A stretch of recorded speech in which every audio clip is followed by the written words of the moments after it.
12 dreams for the Red Queen under crown of stone. 8 voracious beasts born from 8 restless nights. 4 nails piercing the flesh of the sinner. 1 prayer for the summoned, called by this song. 'Tis perhaps the countdown to oblivion for the once proud city of London. 'Tis perchance her inhabitants' last dance alone to face death and pestilence.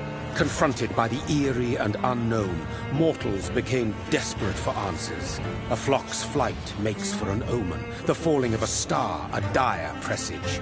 Turning to priests for interpretation when there was no reason to be found. When religion failed, men turned to science. I saw them build such vain cities, crafting machines made for endless war. New questions flourished as old answers withered. What is darkness but lurking sun? What is wall but enslaved stone? What is glass but tortured sand? What is song but a call to arms?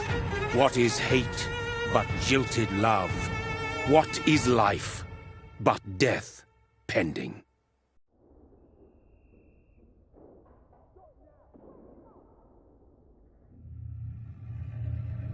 Death. Since the apple was plucked from the sacred tree, mortality was believed to be God's punishment. A righteous snare to keep mankind from ascending to the stars. They were all so wrong. Death is not a wicked thing, nor some holy retribution. A true punishment would be to never know its sweet kiss. Awaken from the harshness and be born once more.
Mary!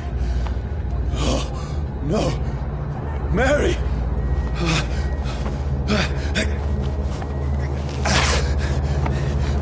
Hold on! Please, hold on! Oh, God.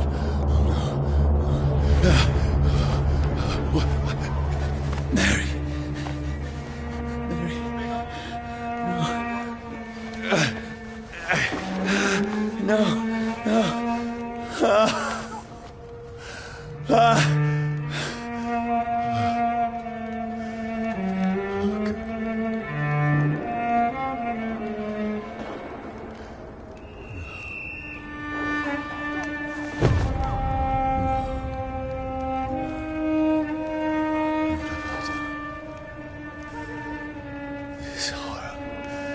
It's a nightmare.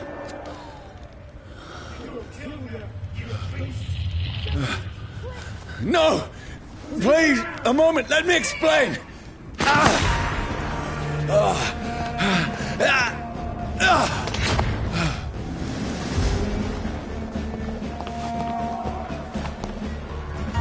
These patrols are after me. No! No! Don't shoot! This is a nightmare. I need to get out of here.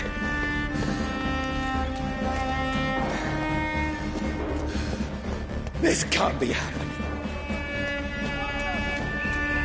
There's one of those vermin. No! Please, stop! I mean you no harm.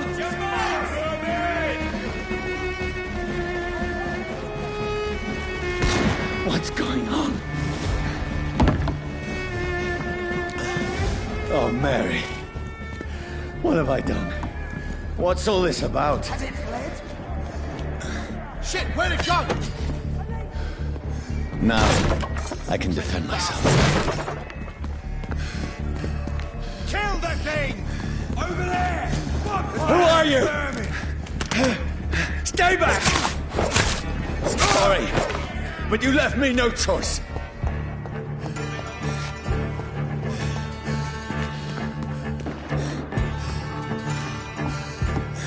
Who are you? Stupid beast!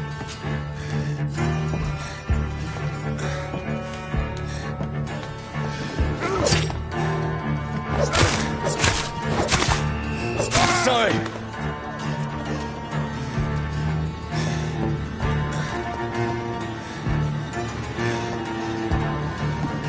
Look at it! No, please, stop! Burn them! That's what you do with leeches.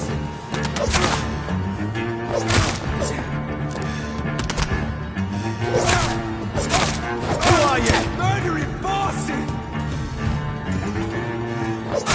What do you want?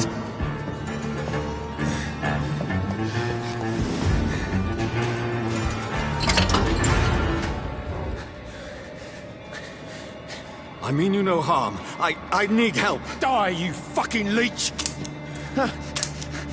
Please, listen to me.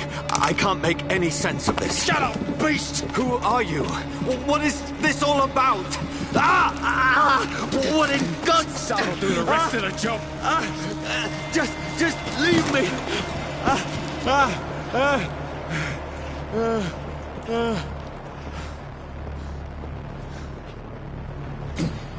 The sun. It feels like it's burning me to the bone.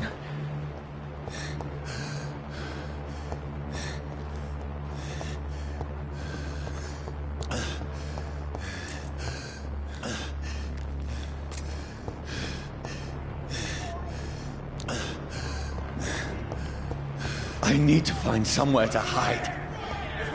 Let me go!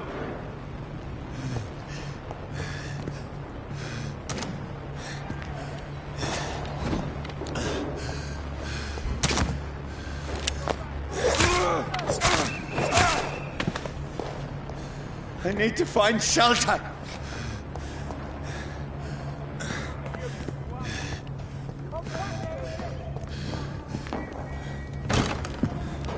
Is anybody there? What is this place?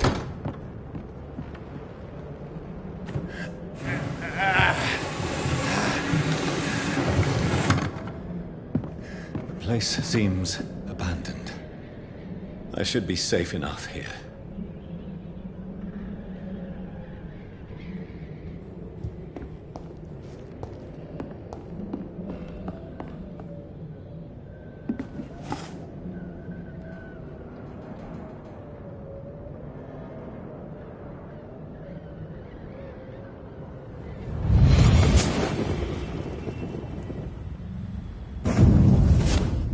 Brother, what have you done? Mary! Mary! Mary, I'm sorry. Whoever did this to us, I will find them.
This one's dressed up fancy. Let's run through his pockets. Picking the dead's pockets? Are you serious? I've still a rent to pay. He's got no more responsibilities. What's this? Gold watch. Beautiful it is. We fancy it and share the takings. I suppose we are undertakers. Now, give him an Eve.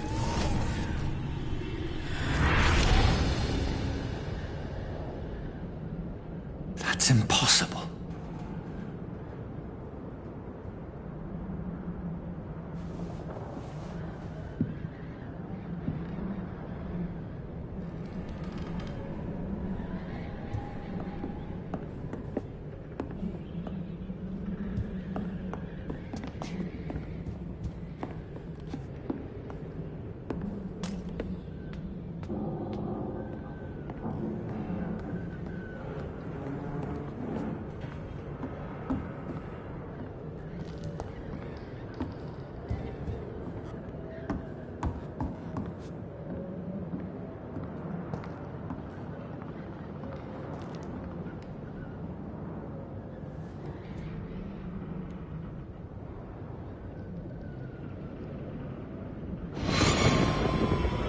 Dreams for the Red Queen that sleeps under crown of stone, that she might linger longer, her eyes as white as gold. Who goes there?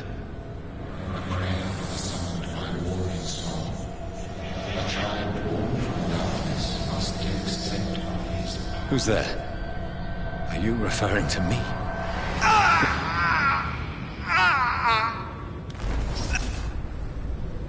No! No! I still have so much to accomplish.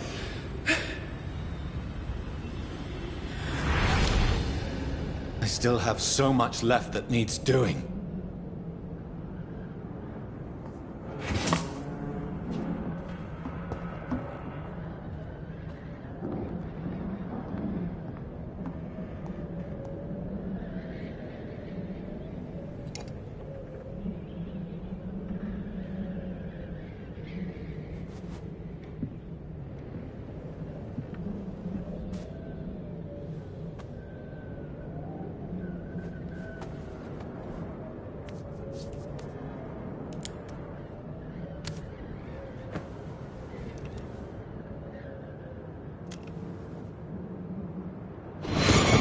Johnny, this one's lost. We need to leave. And now! No! There's time. I can save him. That's the enemy coming! The orders are to evacuate the hospital! Done.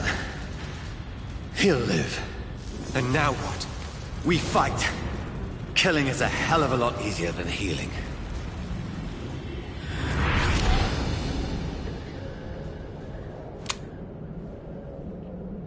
No, it never got easy.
None of it.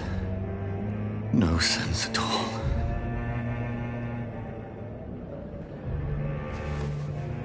It's a nightmare. That's it.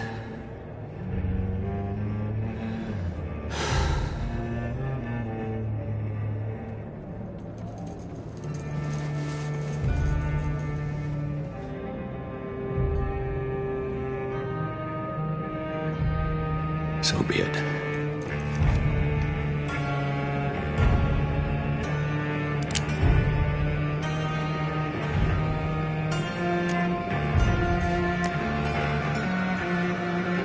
Rational thinking only.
This is absolute madness. I've lost touch with the real. Madness it is, as mad as the moon, who takes blinding sunlight into a glowing reflection.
voice in my head.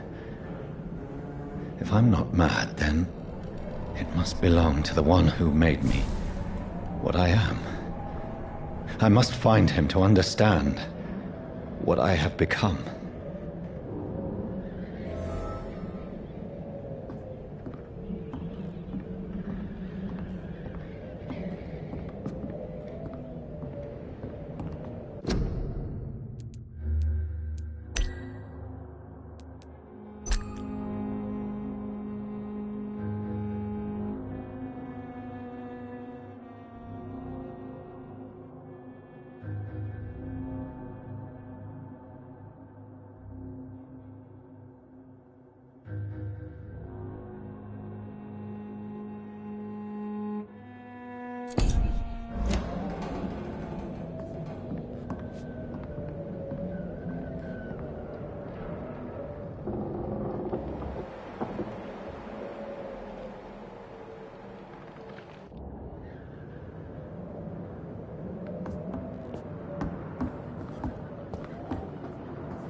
These people want me dead.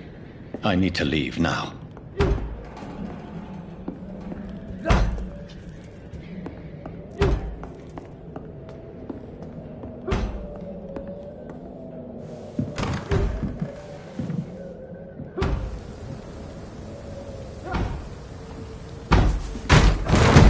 Here's the leech.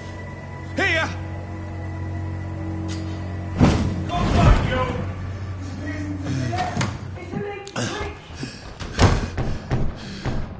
My head's spinning. Oi! Come out, you coward! Clever fucking beast!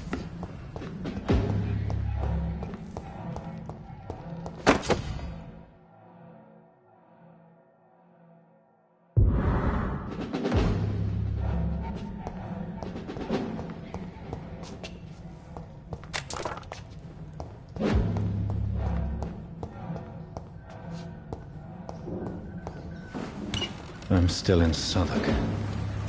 I must reach the West End. Go back home.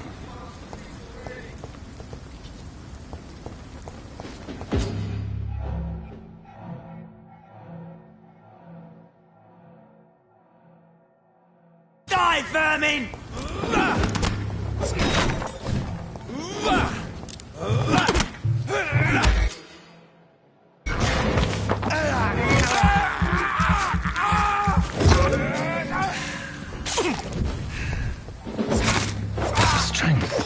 A strength I never knew I had.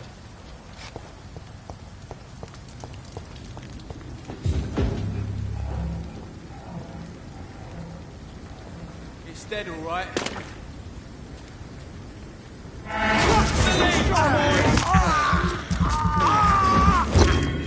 This shouldn't be possible.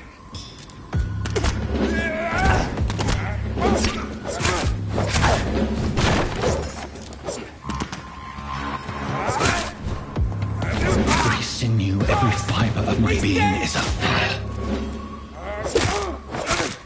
I feel like a child learning the limits of my body.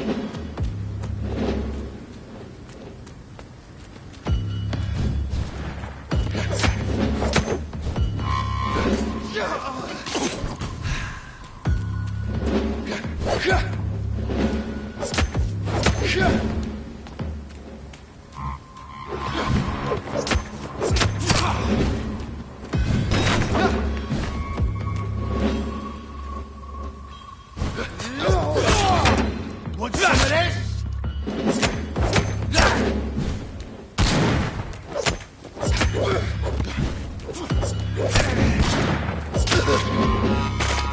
My strength senses. I'm not human anymore.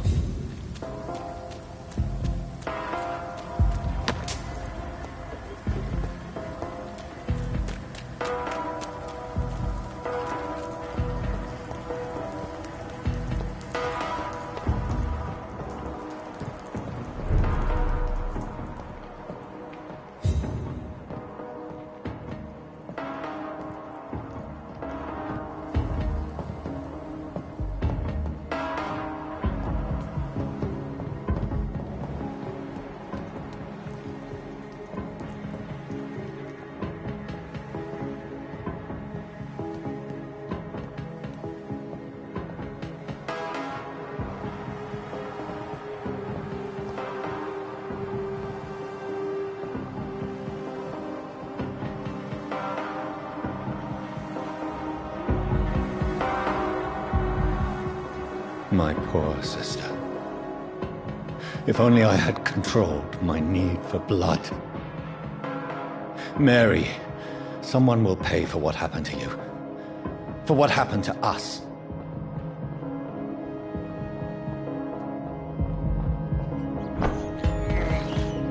I can't believe I'm doing this.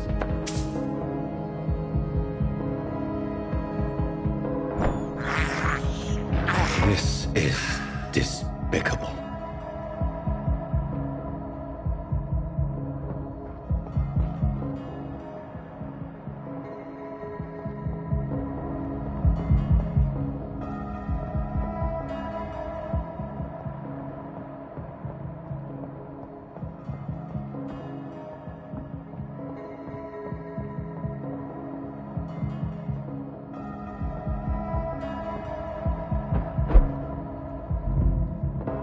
The dizziness from the jump. I can now control it.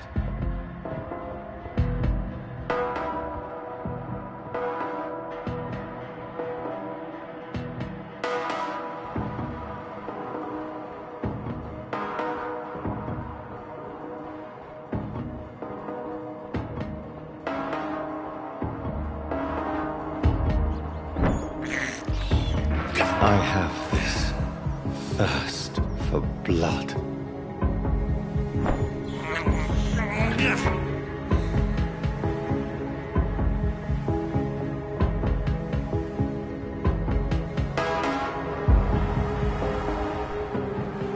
What will London have to say to me?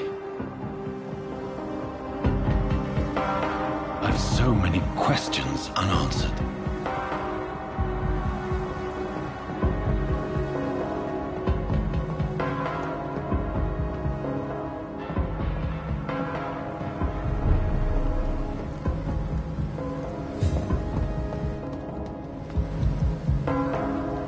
Another corpse. Have the very streets of London become a mausoleum?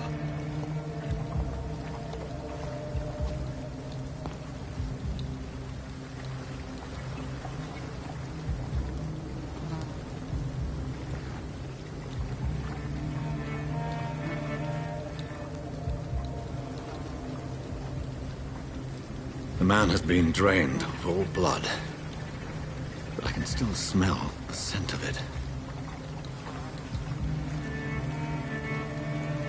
I follow the scent's trail. Perhaps it will lead me to my assailant.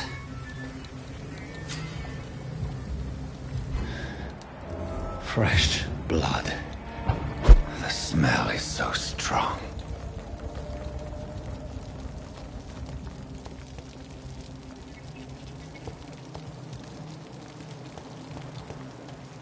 Where has everyone gone?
At last, a little life.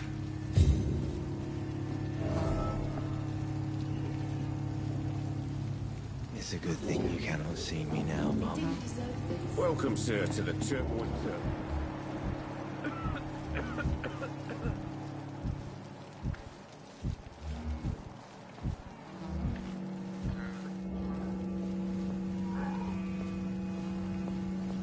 Not long ago, this sort of mess would have given me a laugh. I hope I live long enough to see them wet boot boys get what's coming to them.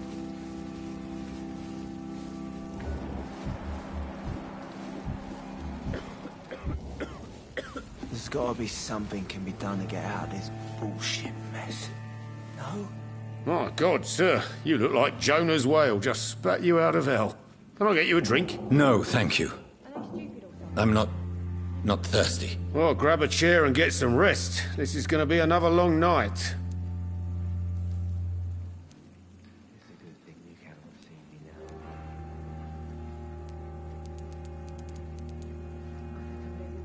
Why is it going to be a long night? You must be new around here.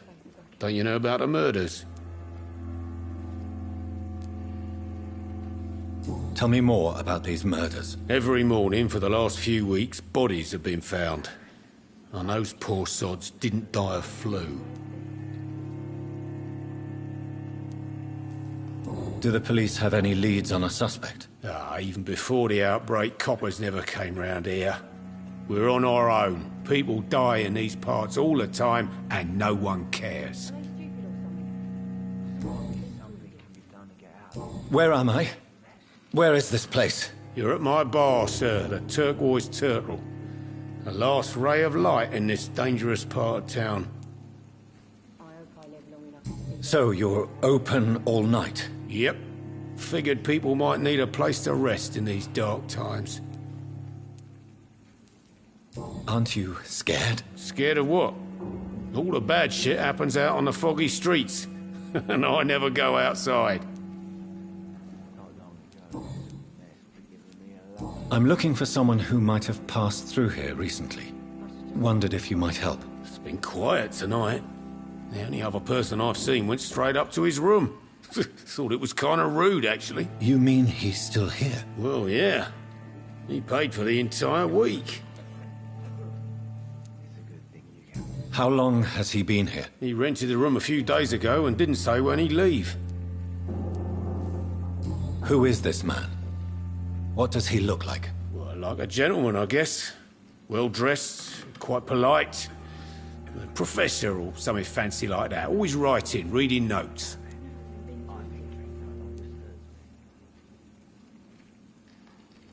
I need to meet this man. I have questions. Just climb the stairs and knock on the first door. I heard him open his window, so I guess he's still awake. And, Yes? no funny business, you hear me? This is a respectable establishment. There's gotta be something can be done to get out of this bullshit mess. No?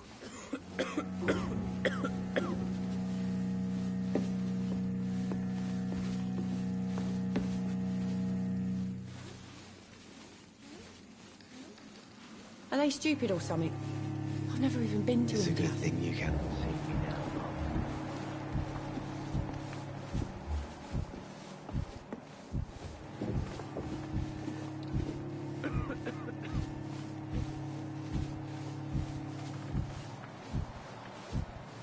Damn it. I think drink no longer stood.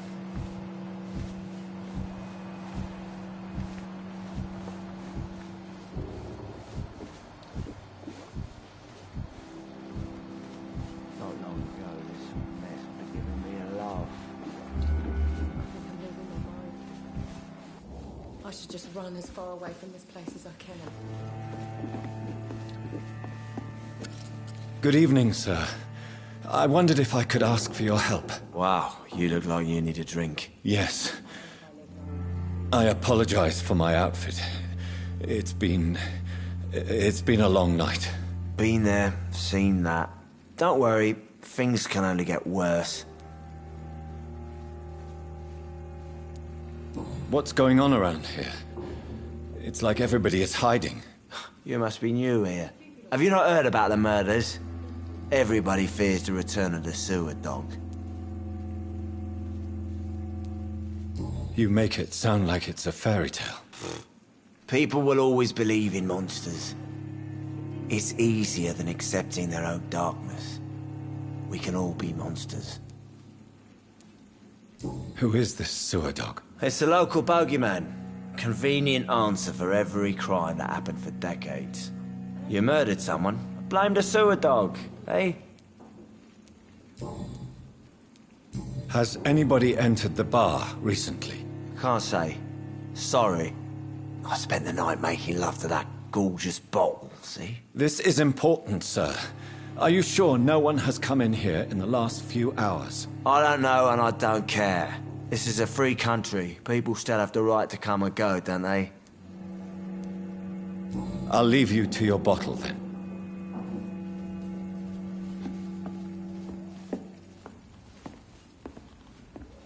I think I'm losing my mind. I should just run as far away from this place as I can. It's a good thing you cannot see me now, Mum. Hello, sir. Are you all right? Is there any way I can help you? I don't know.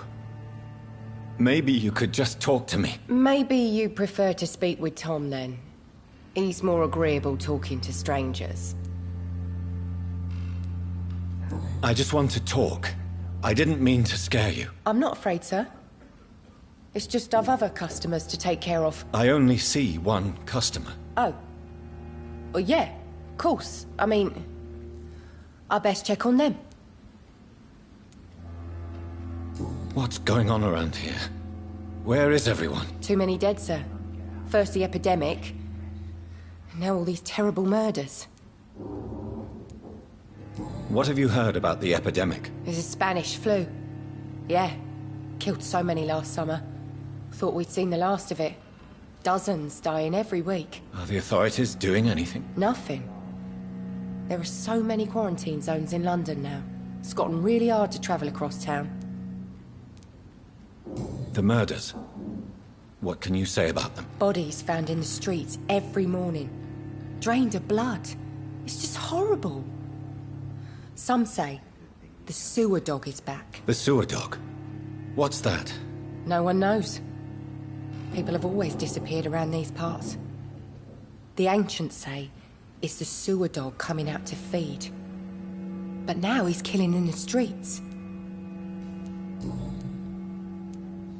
What is this place? This is Tom's bar, a turquoise turtle. I'm the barmaid here, Sabrina, if you want to know. Are you always open this late at night? No, it's only since the epidemic started. Tom thought that people may need a safe place to stay. You don't seem to have much business. Where is everybody? Well, most people are sleeping right now. And those that are awake tend to avoid going out. What with the murders and all. I'll leave then. Thank you.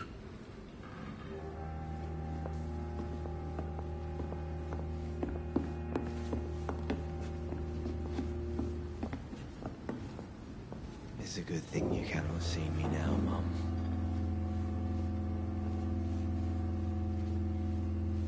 Poor Jack. He didn't deserve this.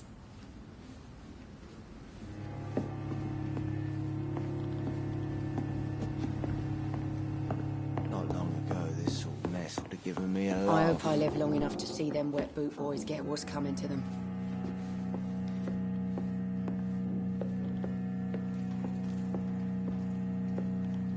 There's gotta be This is no place for you. Prewen has several patrols roaming the area. They do not pursue me. But they're looking for vampires, and they're most efficient. They'll not relent until the killer has been identified. I have a common objective, but I require... I think someone is eavesdropping. Are you certain? You might as well come in, whoever you are. Slowly, vampire! Who are you? I mean you no harm. Say it, the vampire! Present yourself! I need a word.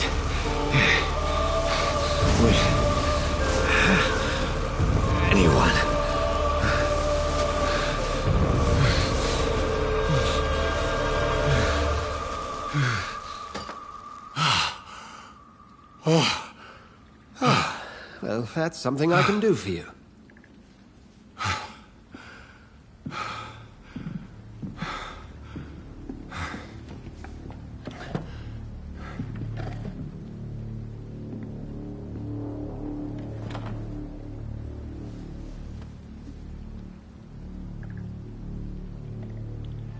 And who might you be?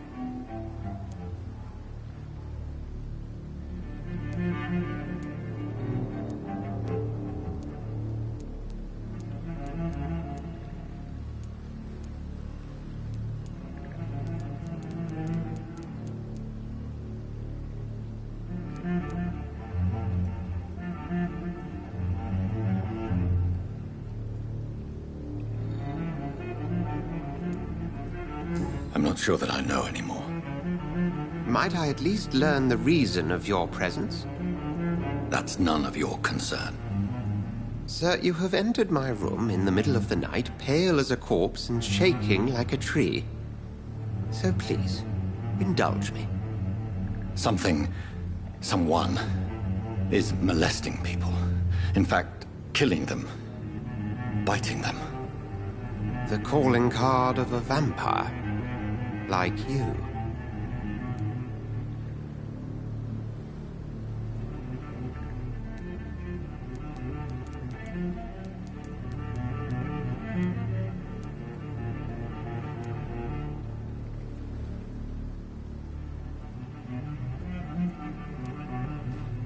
I've been hunted down in the streets and attacked. I'm a victim here, too. I believe you. Then if you are not a vampire, who or what are you? Dr. Edgar Swansea of the Brotherhood of St. Paul. I'm performing an independent investigation here in an attempt to understand precisely what is going on.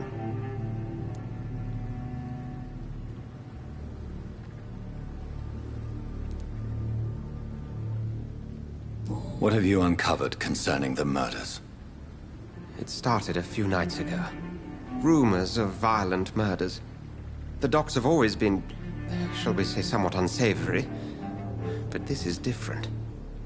How different? A vampire is at work here. Famished. Reckless. It must be brought to ground, and quickly. I heard another voice, that of a woman. Who were you talking to? Ridiculous. I've no idea what you're talking about. Something tells me not to trust you. Then the feeling is mutual.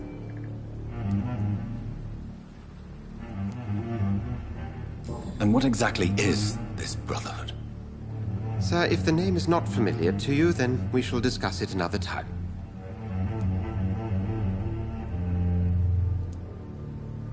Then help me find the culprit. I may, if you'll first tell me why you opened this door. I followed a trail. The scent of blood from a recent victim. It led me here. You thought I was your aggressor. That explains a great deal. We're both chasing the same shadow.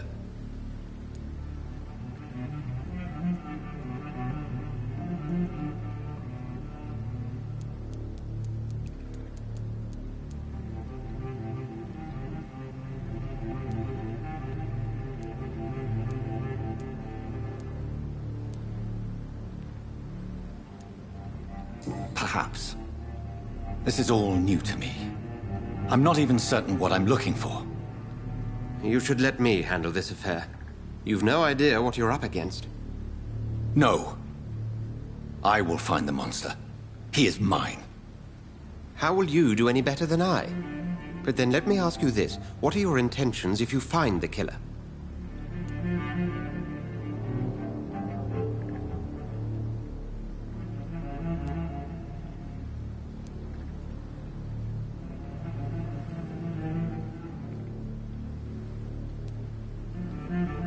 I'll end him. Then I can only wish you good hunting. And pray we shall meet again.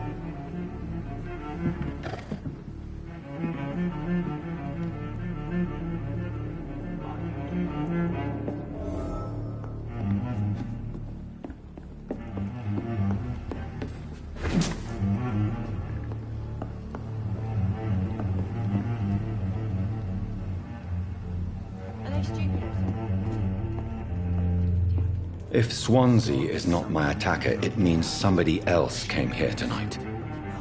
Someone must know something.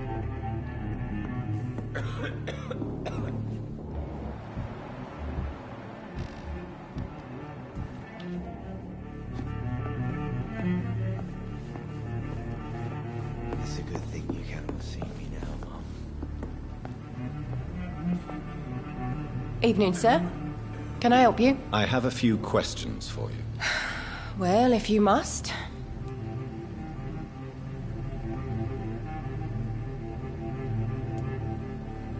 I spoke to Dr. Swansea. He's not the man I'm looking for. Now, I want the truth. The truth? What do you mean? I suspect that someone else was here tonight, and I don't think Tom wants to tell me about it. I'm just the barmaid here, okay?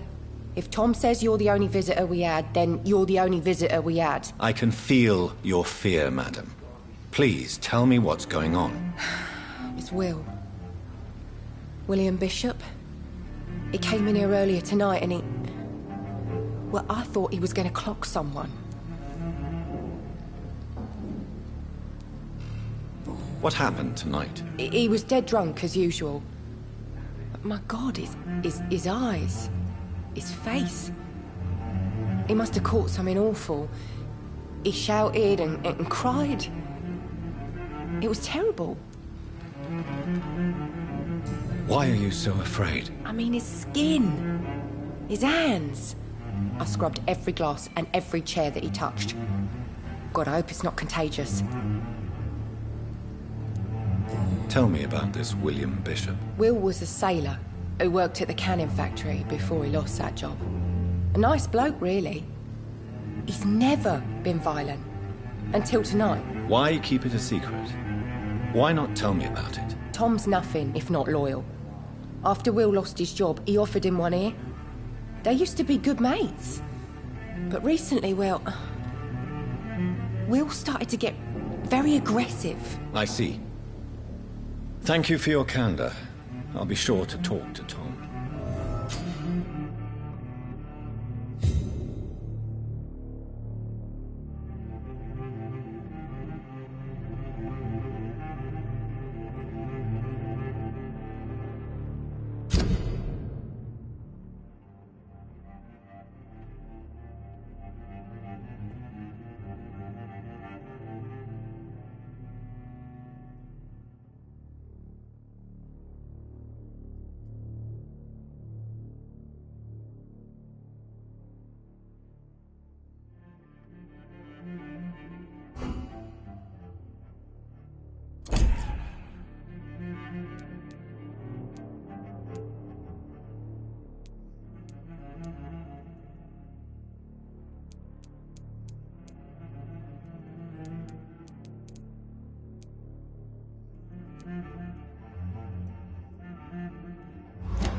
Are they stupid or something? Done to get out of this bullshit mess. No? Hello, sir. May I disturb you again? And you're still ugly as sin. I'll leave you to your bottle, then.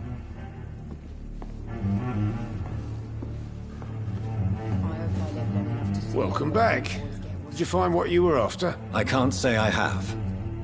Are you sure no one else came into your bar before I arrived? Hey, I told you, you were the only other stranger I've had.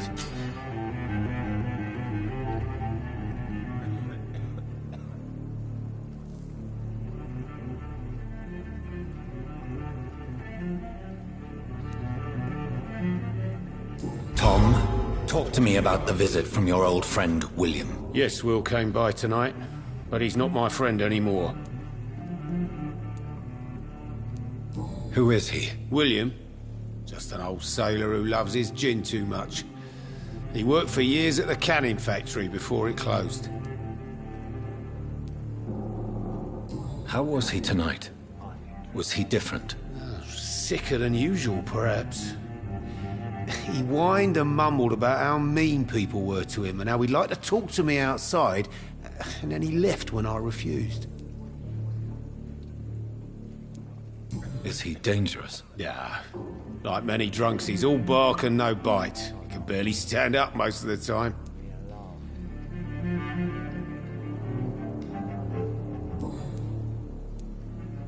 Why lie to me if he is not your friend? I didn't lie. I said you were my only unannounced customer, and that's the truth. I need to find him.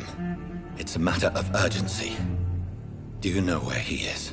You could try his boat. It's up by the North Pier. He sleeps there when he's too drunk to get home. Please describe him to me. What do you expect? He's a tall, sick bastard with a bad rash and torn old clothes. William used to be strong. Now he's a mess. Thank you, Tom. If you see him, tell him I don't want him back here unless he cleans up his act, okay? Damn it. I think drink no longer stirs me.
I should just run as far away from this place as I can.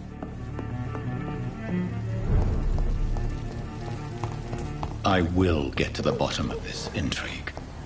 What's been done to me, to this city.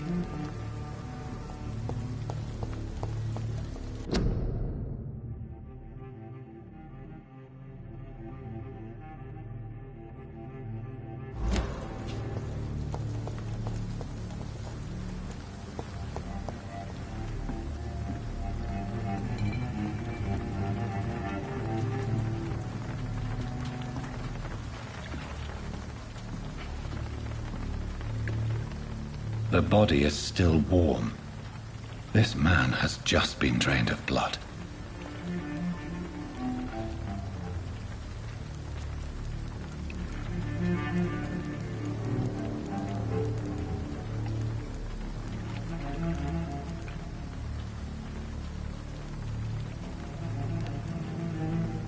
What's this? Some sort of note.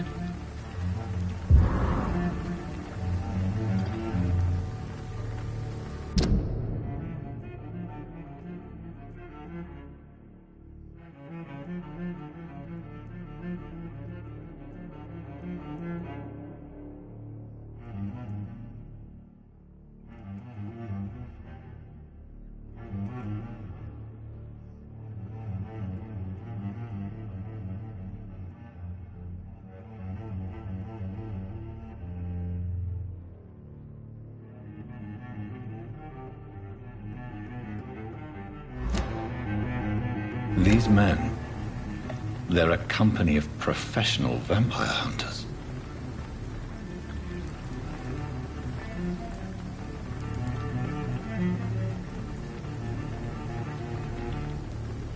This corpse has been dried of its blood. just like the previous victim.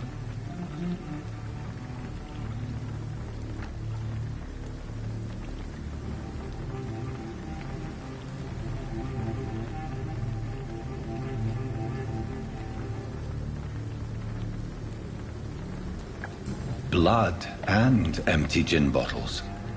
This Bishop fellow is something of a heavy drinker. This man was armed. He tried to defend himself. There are blood splats on the other side of the canal. I must reach that barge.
Ammunition crate.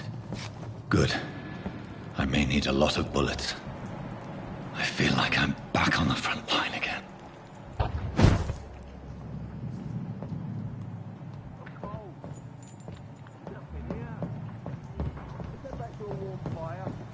Shut that foolish mouth of yours. You ever know McCullum? Best run along home, sir.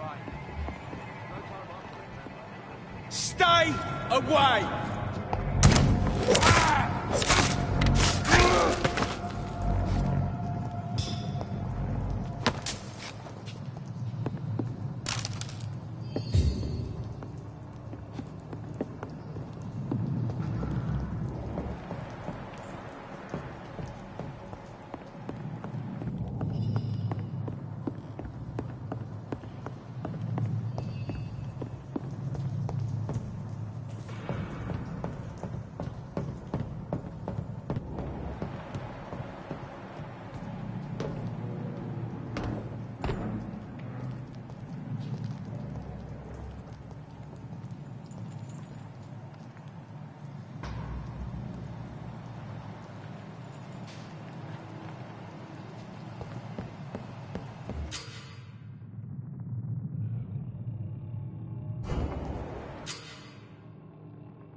this nest of them cleaned out.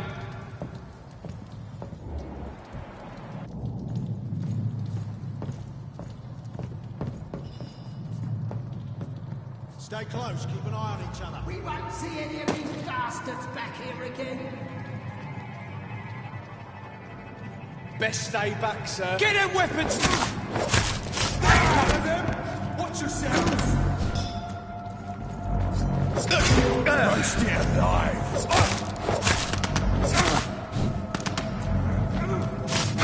He's done for! He's dead!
I can't believe I'm doing this.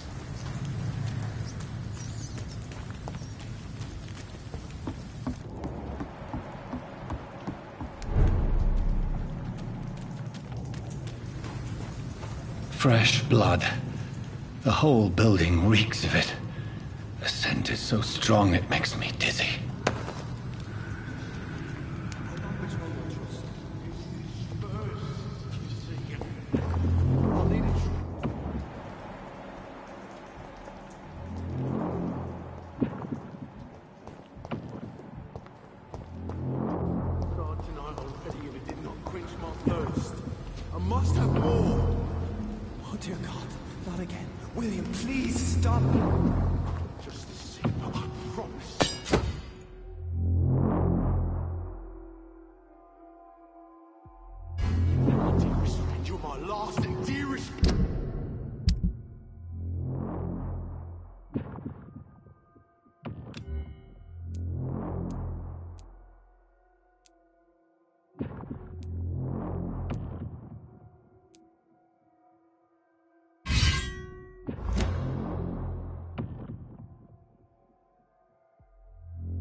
I can't feel it.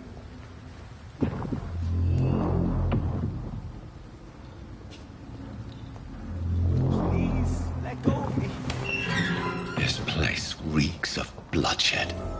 Oh my God, William. I can't stand it anymore. This creature is bedeviled. I must put it down.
William, please, stop. William was an honorable man. I could have saved him. Mr. Hampton, are you in there? I knew him well, another lost soul, a kindred spirit. Sir, listen to the sound of my voice. I'm a doctor. You're suffering from shock. I must return to my flock. They'll stray without me.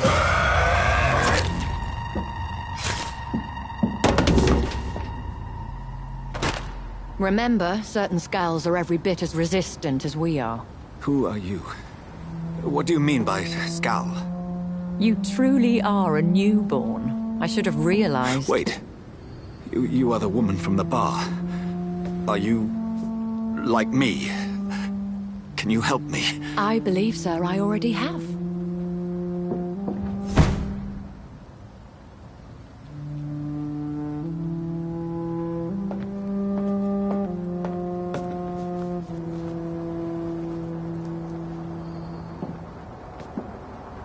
By George and the Saints, you've solved the mystery of these terrible murders.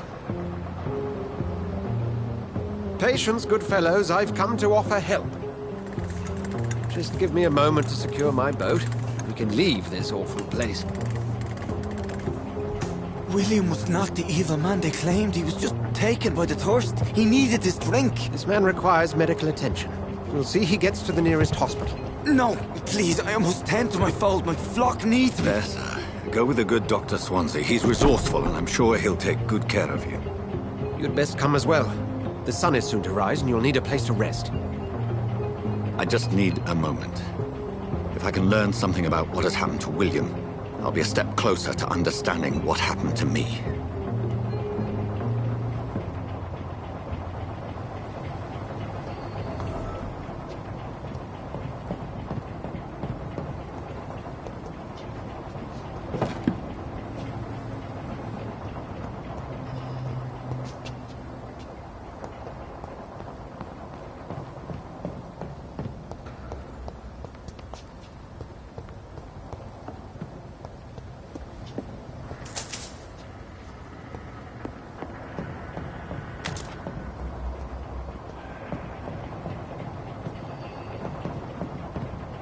This poor creature can't be my maker.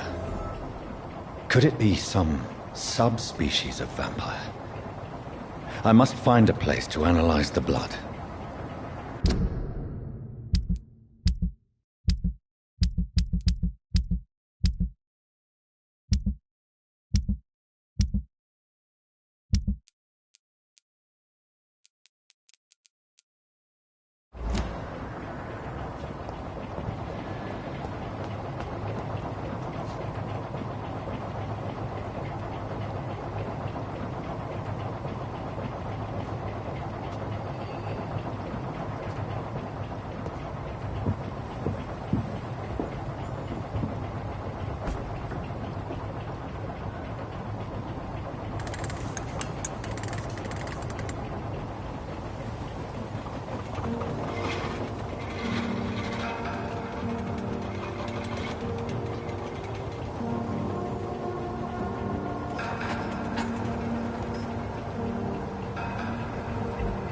Where are we headed? We're on our way to the Pembroke Hospital. It's just across the canal. They'll have a bed for poor Mr. Hampton. William was... what manner of creature was he? Predator, prey, villain, and victim. Who can say? The important thing is that he's been stopped. Duly noted. And the woman? What... who is she? What woman? Oh, don't play me for a fool. You used me to locate that skull. You must know who she is. And I thought you a gentleman. You shouldn't talk about a lady behind her back, but I will tell you she values her privacy. Were London as peaceful as she appears from the middle of the canal? If only that were the reality of the situation. To be honest, I've always tried to avoid this part of town. Pembroke Hospital is the last bastion between the rest of London and the epidemic. The flu has decimated the East End and the war still rages. Welcome to the front lines of a plague. This is where you work, Dr. Swansea? I am the administrator of Pembroke Hospital. I thought you were here in service of your mysterious order, the Brotherhood of... Of St. Paul's Stole, yes. But first and foremost, I'm a man of science. A physician, like yourself, Dr. Reed. How do you know who I am? No need for modesty. You are Dr. Jonathan Reed, a surgeon of some caliber and renown, if I'm not mistaken. You are correct, sir. I knew it! I had my suspicions. But when you took the blood sample from the corpse of poor William, I was certain. Dr. Reed. Marvelous. Have we met? I attended 3 of your seminars before the war. I have the utmost admiration for your research. And what a turn of fate. England's most esteemed blood specialist returns to London a vampire. That word, again, from a so-called man of science. I understand. Traditionally, the role of science is to refute myth, but when myth walks among us, the Brotherhood of St. Paul has dedicated its purpose to their study. There's so much for you to learn. Of that, you are right. Well, then let me be blunt. Join my staff at Pembroke Hospital. As a physician. I suspect you'll not find a better post of employment to contemplate your predicament. This is sudden. I was returning home to see my sickly mother. But alas, that was before contracting this affliction. Dr. Reed, take a moment to consider. The post would be for the night shift, providing a good explanation for your absence during daylight hours. You'll be adequately reimbursed, and have a place to hide. I even had the forethought to bring some clean clothes. So, what do you say? It seems I have little choice, but yours is a generous offer, so I thank you. Brilliant! Oh, Jonathan, this is one for the book, and the beginning of a beautiful friendship.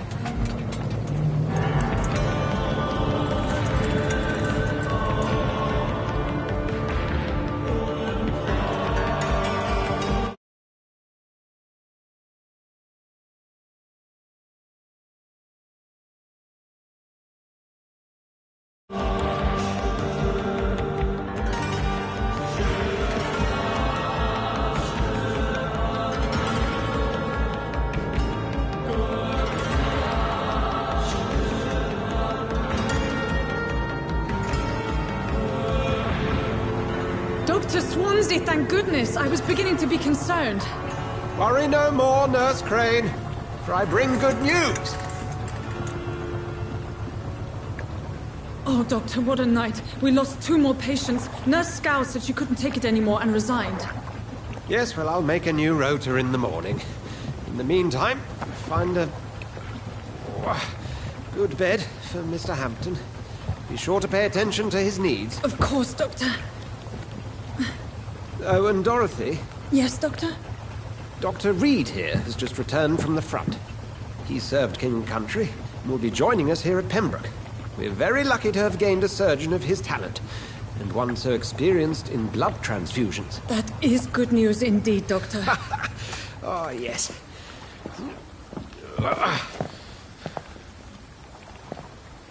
Here at Pembroke, it's not what we have, but what we haven't. It's only thanks to Nurse Crane and the staff that our ship doesn't sink. If you have any questions, just ask her. Duly noted. Thank you. Your assistance is required, Dr. Swansea, immediately. Welcome aboard, Jonathan. We'll catch up after my rounds. I'm coming, Nurse Crane. I'm coming.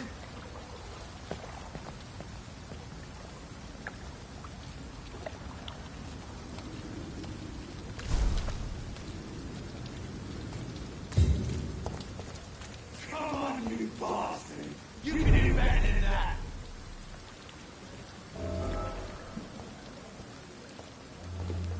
Nah, it's my turn!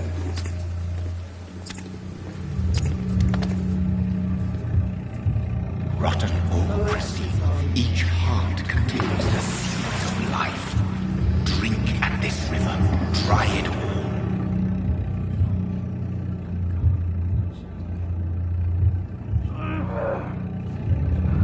Pass to get you good folk.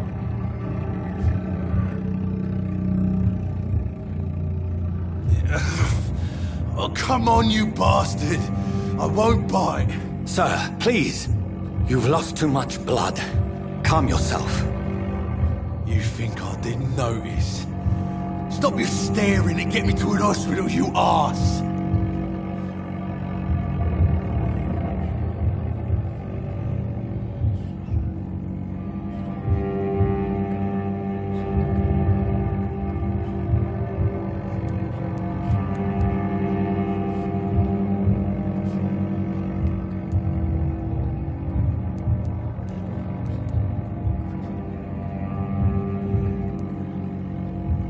Insulting a good Samaritan. Not exactly the way to get rescued. All right, sorry. I am in pain here. Me guts are spilling out onto the street and you're yabbering on. Yes. That's a very nasty wound you've got there. Take my word, I am a doctor. Dr. Jonathan Reed. Name's Clay Cox. I'd appreciate you helping me to a better place, Doc. Follow me, Mr. Cox. Let me assist you to that better place.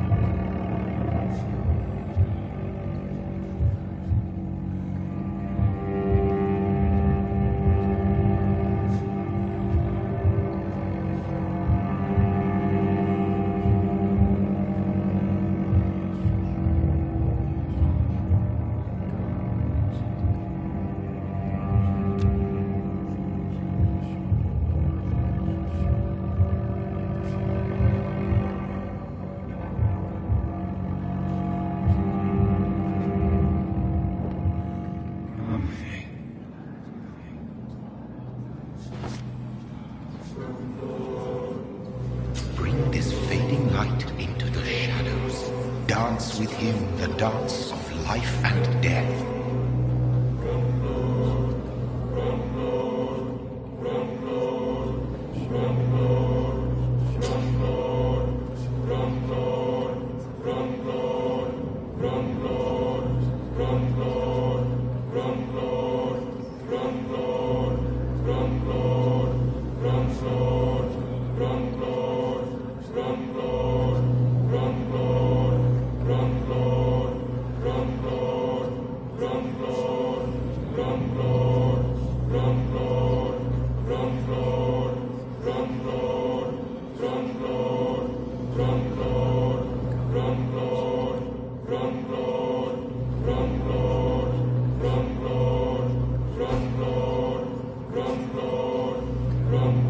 No more. Not tonight. Not like this. I will not take another life.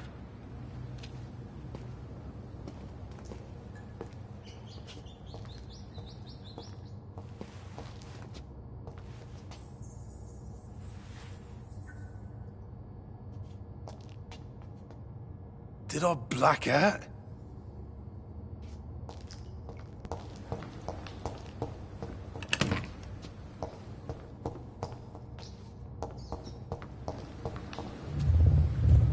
It is wise for the huntsman to sometimes let his prey go, but no famished hunter can run for long.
Doctor, where have you been? I've little time to play hide-and-seek with new staff members, no matter how illustrious they may be. I found a wounded man by the docks. He answers to the name of Clay Cox. He requires urgent medical attention. Already making the rounds? That's the Pembroke spirit. I'll ask our porter, Milton, to bring him back immediately. Thank you, nurse. What can I do for you? Dr. Swansea insisted we provide you a quiet office. You'll find it on the second floor with your name on the door. Thank you. Nurse Crane, isn't it? Yes, Dorothy Crane. Welcome to Pembroke Hospital, Dr. Reed. Your office has been prepared. I would like to ask a few questions first.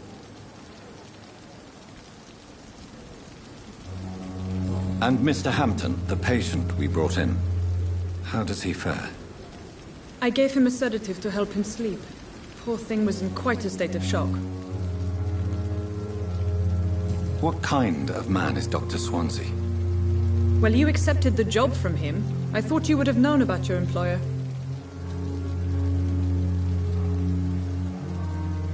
It's right to assume Dr. Swansea knows far more about me than I do about him.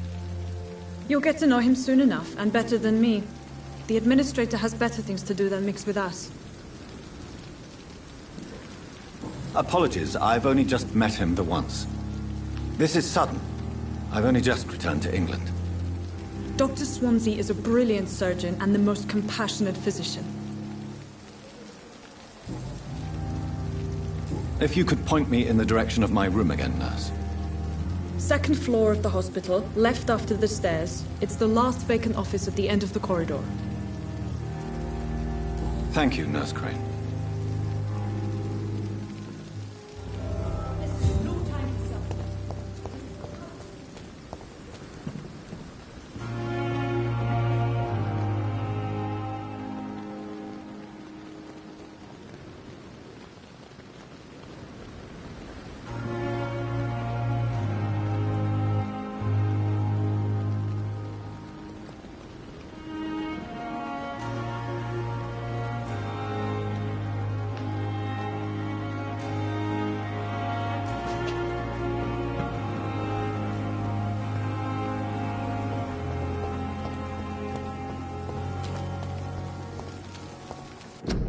Another night with the glorious battalion of Pembroke?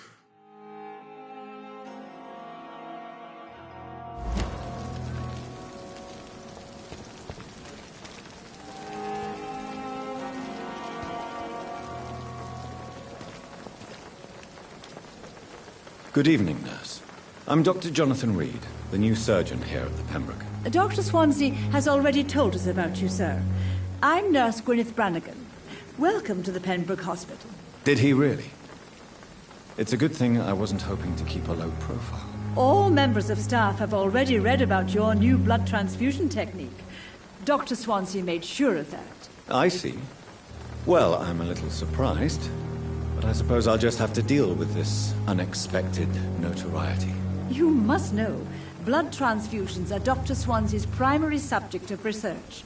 He is convinced it is the future.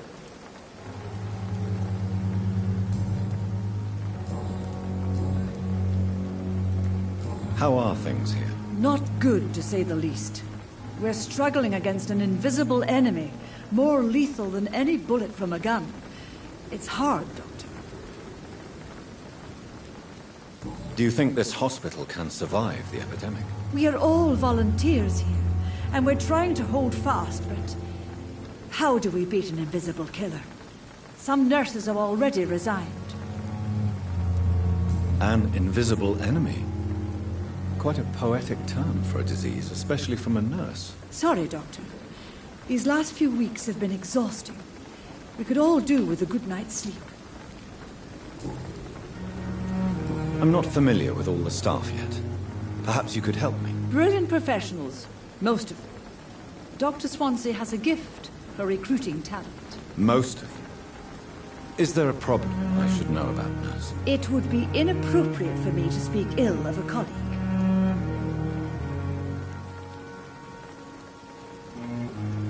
Is there anyone that stands out? Well, I have never met someone as dedicated as Dr. Tippett. He should be a standard for us all here. If only he were younger. Why should his age be a problem? I guess it's fair to say he's always pushing himself to the limits. He just doesn't know when to stop and get some rest. Nurse Brannigan, if you do know something, please tell me.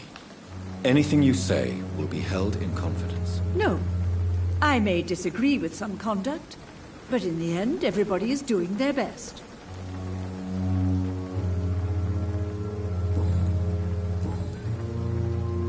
Goodbye, nurse. Call me if you need assistance.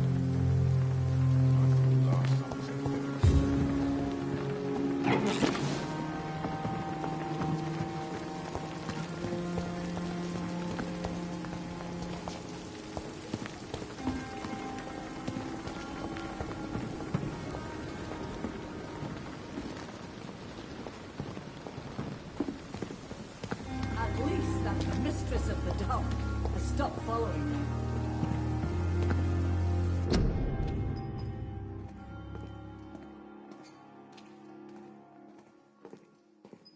Another night of the glorious battalion of Pembroke.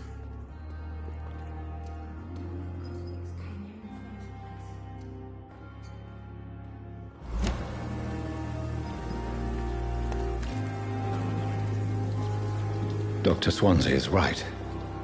This place seems perfect to conduct my research. You are going to reveal all your secrets. A giant morgue disguised as a hospital.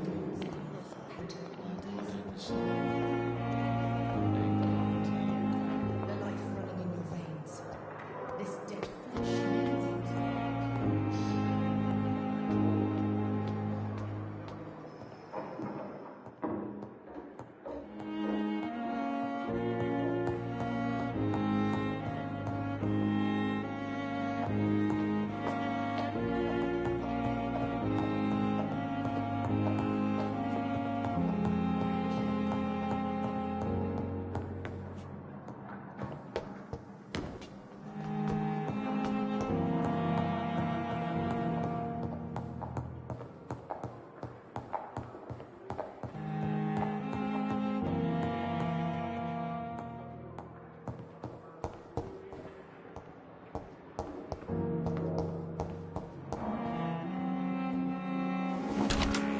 This must be the place. It's definitely away from prying eyes. Relegated to the shadows. A kingdom of my own. At least I won't be sleeping in a coffin.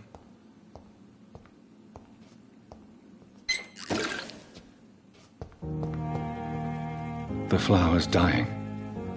It needs water.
Good evening, nurse. Good evening, Doctor. I don't think we've been introduced yet. My name is Pippa Hawkins. And I'm Dr. Jonathan Reed. Dr. Swansea has recently offered me a position in this hospital. Well, it's a euphemism that your help will be appreciated, Doctor.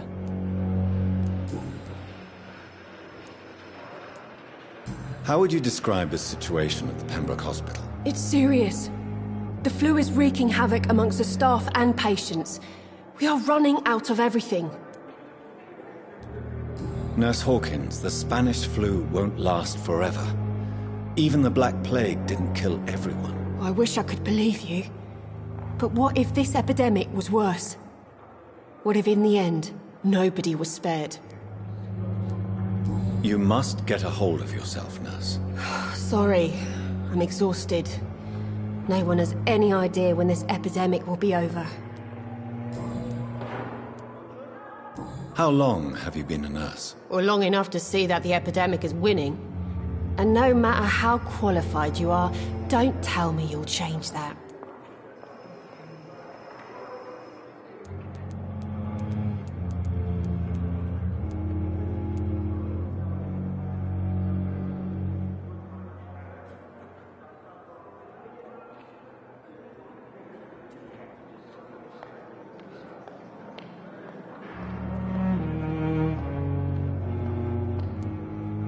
You'd be surprised what dedication can achieve, Nurse Hawkins.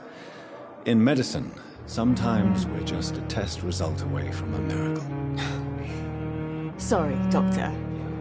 I don't want to sound bitter, but I'm just too tired to give a pep talk like Nurse Brannigan. How is the Pembroke staff coping with the epidemic? Well, not well. Milton, the ambulance driver, is even more grumpy than usual. Especially concerning doctors. Why is Milton grumpy on a daily basis? Is it just an act? Milton's not the kind of man who's bothered about a bad reputation, whether he deserved it or not. Why does Milton dislike doctors? I don't know. Just ask him. But be warned, Milton is not the chatty type.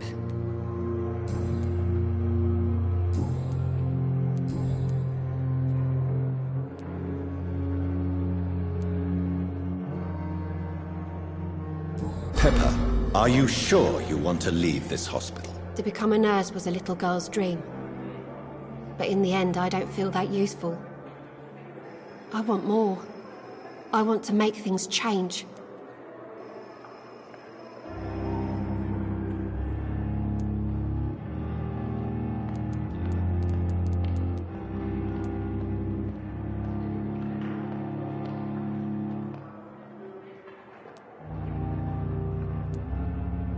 You should be proud of what you've achieved. This hospital represents hope for many people in need of help. Maybe you're right. But at the moment, I feel like we're just a cemetery waiting room.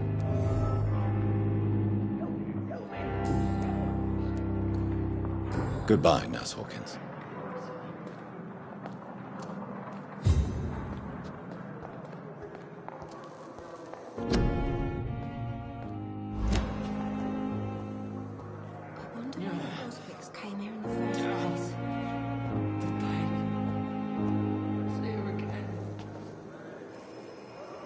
Good evening, miss.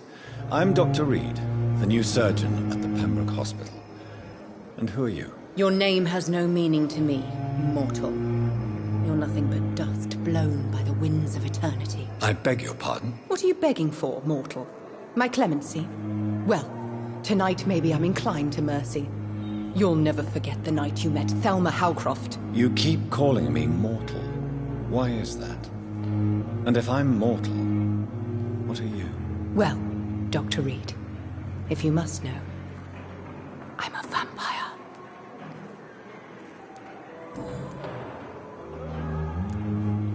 And why do you believe you're a vampire? I don't need to believe anything. It is what I am. It is what I feel within this hollow shell of flesh.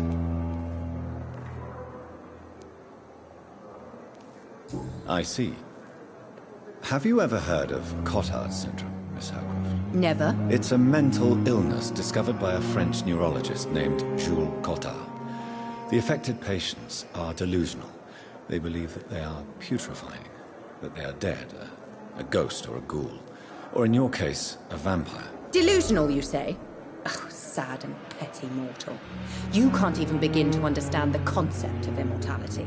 And you think it is I who am delusional.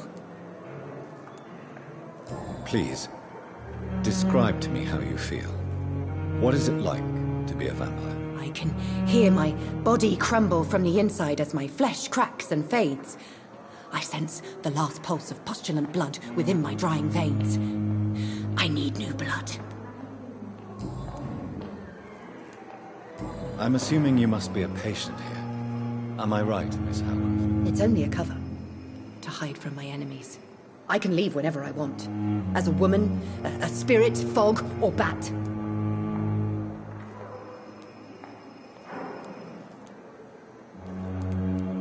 Who are these enemies you mentioned? Can you describe them? I cannot say for sure. But I sense their eyes on me from nearby. I feel them watching me every time I visit the garden near the morgue. The staff here are not your enemy. They're here to help you, to care for you. I'm not speaking of the doctors in white. I'm speaking of the men and women who hunt me. For I am a vampire! I see. Don't worry. These people will not find you here. I'll personally make sure they leave you alone. Thank you, mortal. But do not interfere with them, for you are no match for those that hunt me.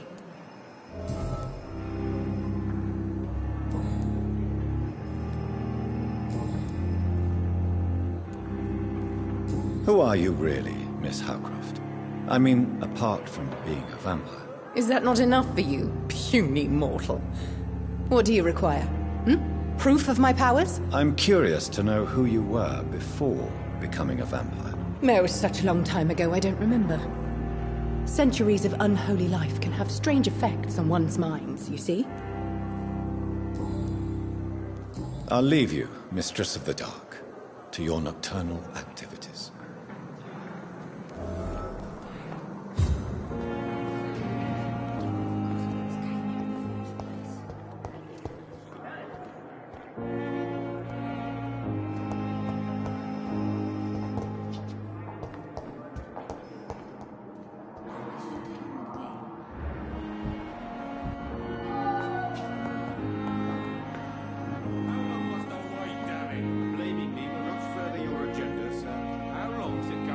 Good evening, sir.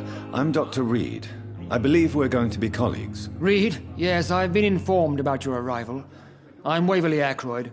Welcome aboard, I suppose. Does my arrival inconvenience you in some way, Dr. Ackroyd? Let us just say that I don't particularly share Dr. Swansea's enthusiasm for hiring you. What we need here are reliable professionals, not overrated dabblers.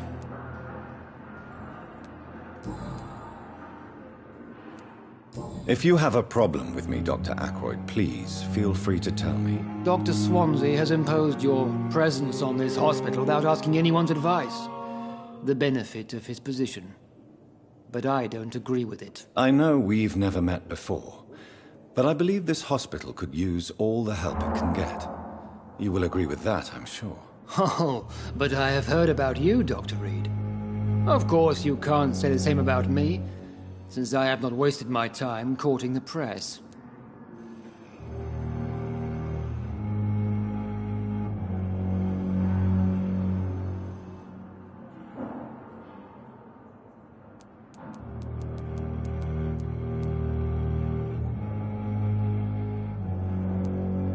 Aren't you too old for such jealousy? It really won't do you any good, you know. Don't be ridiculous, Dr. Reed. A simple glance is enough for me to know you have nothing for me to envy.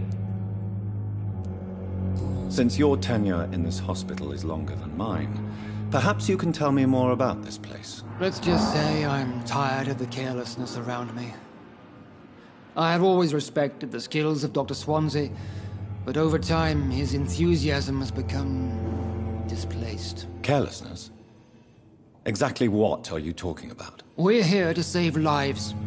The people who trust us are not volunteering for experimentation. They're here to be healed. I don't intend to run any radical experiments, Doctor. Even if I, as any good practitioner should, express an interest in pushing the boundaries of medical research. Modern medical methods were created through audacity and ego. But there are rules in our line of work, and they're here to protect our patients.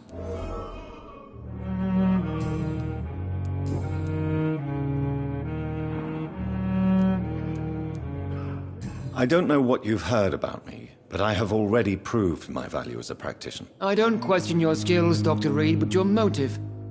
Is it money, fame, or are you truly dedicated? And what exactly is that supposed to mean? I served in the war just like you. But unlike you, I did not use the wounded to play the modern sorcerer. Be careful what you insinuate, Dr. Ackroyd. I only want you to admit you used those men to improve your theories.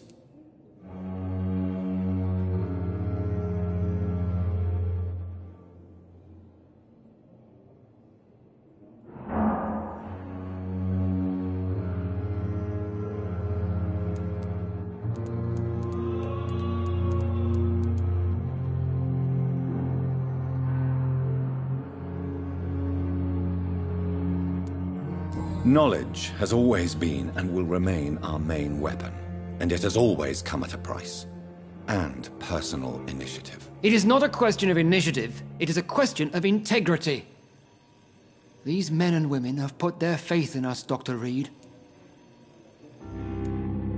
It seems you have bad memories of your military service. I refuse to see this industrial slaughter as scientific progress. War only reveals the worst in men. We can at least agree on something, Dr. Ackroyd.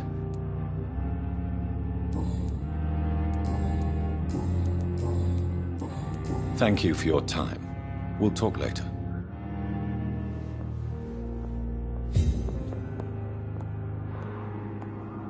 Good evening, sir.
You always knew the words to calm the children, Ellen. So many deaths. As for me, what a blundering idiot.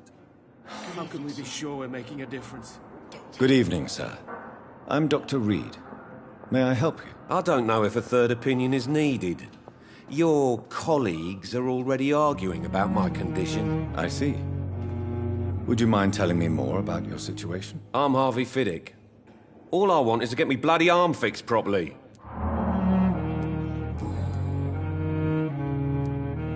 Tell me about the doctors who are arguing about your case. Strickland and Ackroyd.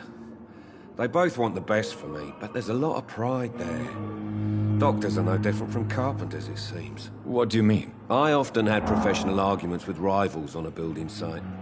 Difference is I disagreed about wooden nails, not flesh and bones. Tell me about yourself, Mr. Fiddick. I'm just a regular guy waiting to get his arm fixed, so I can return to work and to my family. I was more curious about what you were doing before being hospitalized. I'm a carpenter, and a good one too. But that means I need both arms to feed my family, Dr. Reed. Are you satisfied with your treatment here? Well, it's clear that I've chosen a bad time to be injured. Forgive my bluntness, but you seem overwhelmed by cases of the flu. I won't lie to you about it. I'm afraid we are. Are you sure you don't want to operate yourself, Dr. Reed? I have the feeling you're very capable.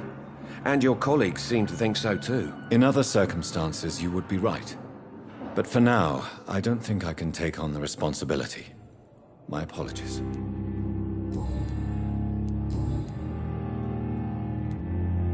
You seem worried about the safety of your family. And it's obviously the reason why your wound troubles you so much. I cannot give up on my children now.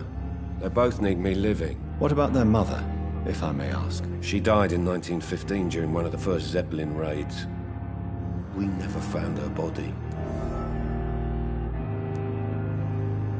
Tell me more about the death of your wife, Harvey. 1915. I was in the army, building workshops for the Royal Flying Corps. Helen was happy I wasn't sent to the front. What happened? The Germans sent Zeppelins to bomb the construction site, but they missed their target. My wife was bringing my dinner when the bombs fell.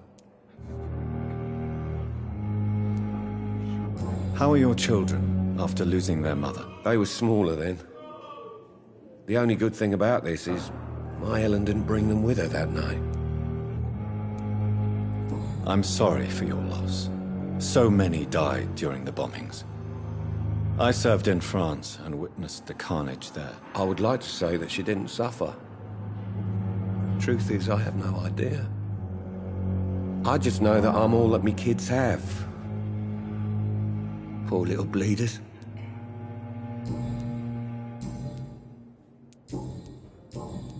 Goodbye for now, Mr. Fiddick. I'll see you later. My sweet girl. So tired. Reads me like a book. Never end. I never could keep anything from her. Don't waste your time with me.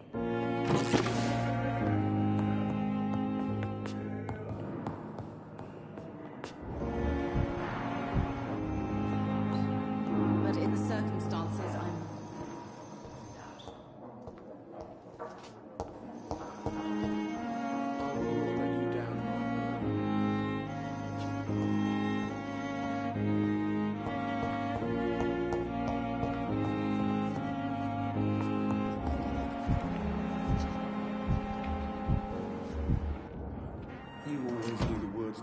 Good evening, Doctor. I believe we're going to be working together. Dr. Reed. Dr. Swansea informed us of your arrival, but I could not dare to believe we'd have such good fortune. Such an honor, sir. Thank you. And you are? I am Thoreau Strickland, Dr. Thoreau Strickland. I'm a great admirer of your work, Dr. Reed.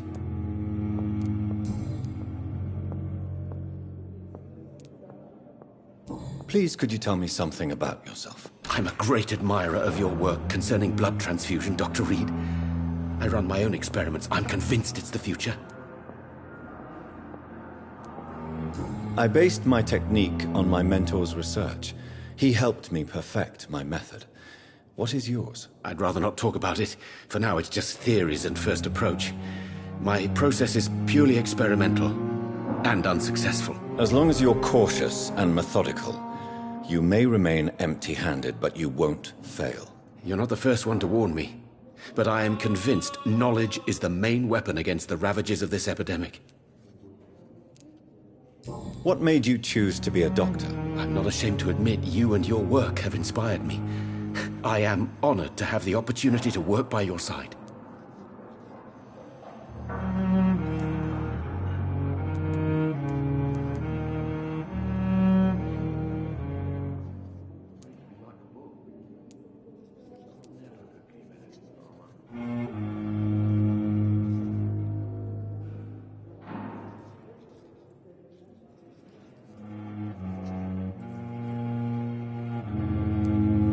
It's always a pleasure to share scientific and medical knowledge with someone eager to learn. I'll be glad to help you if I can. This epidemic may be the century's most terrible disaster, but I'm convinced that we, as doctors, are the only ones able to defeat it.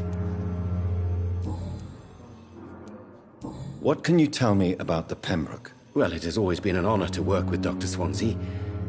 But with your arrival, I can't think of a better opportunity to learn about blood transfusion. You seem quite optimistic. It's a rare and precious attitude in these difficult times. I'm convinced that this epidemic is a test of endurance and dedication for us men of science. Questions remain about our capacity to resolve the situation. True, true. Last summer, during the first wave of the epidemic, I used to joke with Milton about the extra work. We're not smiling now. Do you need help with anything in particular? Well, yes, maybe. I'm waiting for a batch of products I ordered for my personal research, yet my supplier seems to have vanished. Do you want me to play the errand boy for you? Oh no, Dr. Reed. But if you went personally to his shop, what with your reputation and all, he wouldn't dare to refuse the products I need. I see. Well, give me the address, for I may pass by if I have time.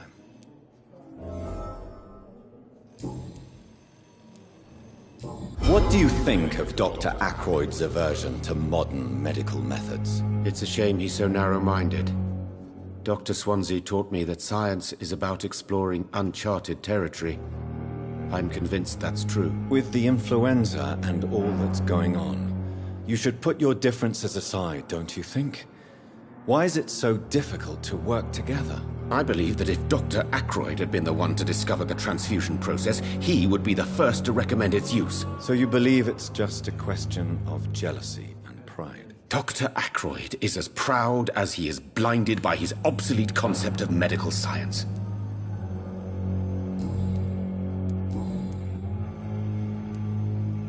Tell me more about your willingness to experiment with new medical techniques. Harvey Fiddick is a patient suffering from a severe injury that could cripple him if not treated correctly. I'm convinced your blood transfusion technique could help him. What is it you really want? To save him, or to prove your point? Fair question. I want nothing but to save my patient, Dr. Reed. Especially since I know Mr. Fiddick's story. Tell me Mr. Fiddick's story. Our first diagnosis was compromised because Mr. Fiddick lied to us about the real origin of his injury. He first claimed it was an accident. But why would he hide such crucial information from us? Because he is a proud father, ashamed of putting his children at risk because of his own negligence. This personal involvement could also appear to be a lack of impartiality. You must know that a good surgeon must remain neutral. I agree. But that does not excuse Dr. Ackroyd's behavior. A man who did not even take time to converse with his patient. Do you think keeping his distance was a mistake? All I know is that I'm taking care of human beings with desires, hopes, and fears. Not some biological machine comprised of blood, bones, and flesh. Goodbye, Dr. Strickland.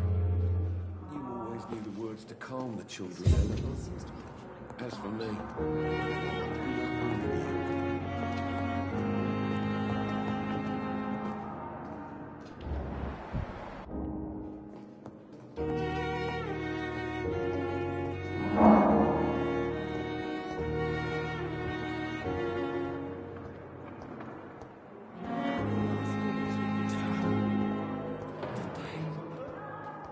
It's here again.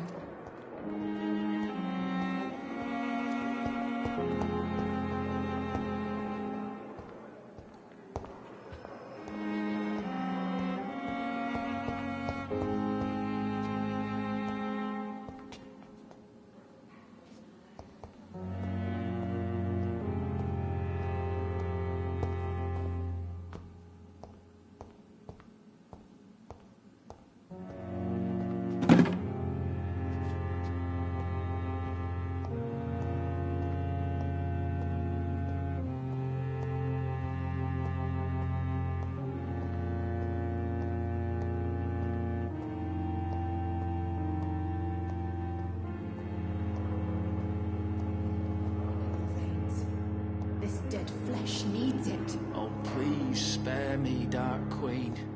Spare your obedient slave.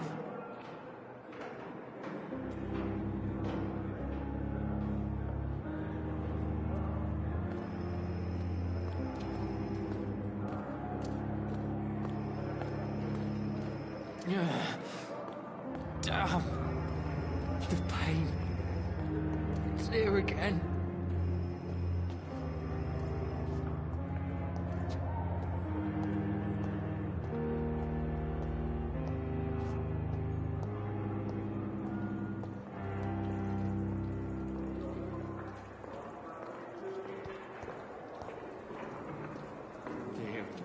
dust on every street corner. In daily routine.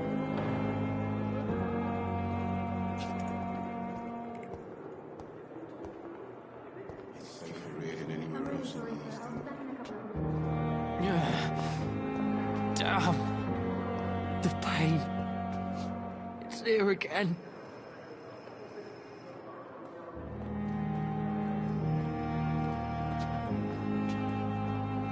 Good evening, sir.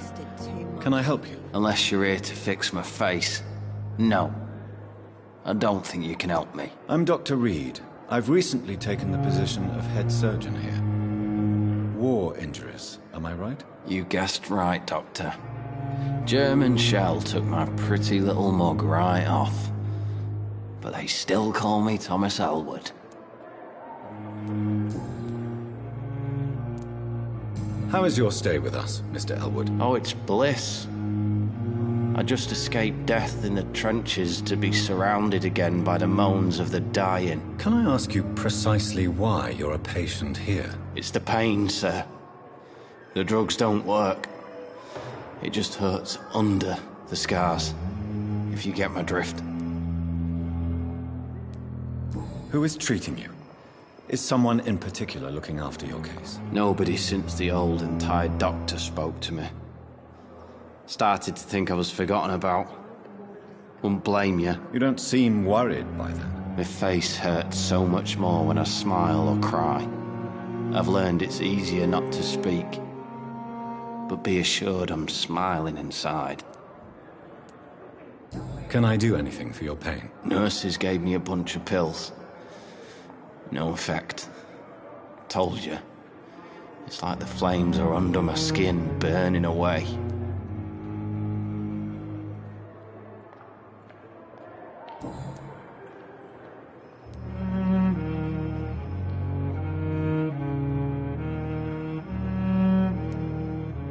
Why do you feel responsible for the injury, Thomas?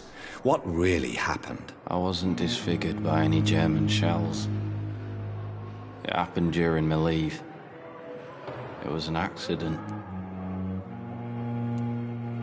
Tell me what really happened then. I went with a whore in Rouen. Dead drunk I was. The hotel was a shithole. There was a fire that night. Did you start the fire?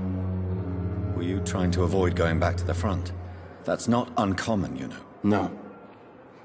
It's just that I was asleep when the flames reached the room. The girl was long gone. Bitch never woke me up. Left me to burn. Why lie about it? Come on. It's one thing to come back disfigured by the Germans. And it's another to get injured in an accident that could have happened to anybody.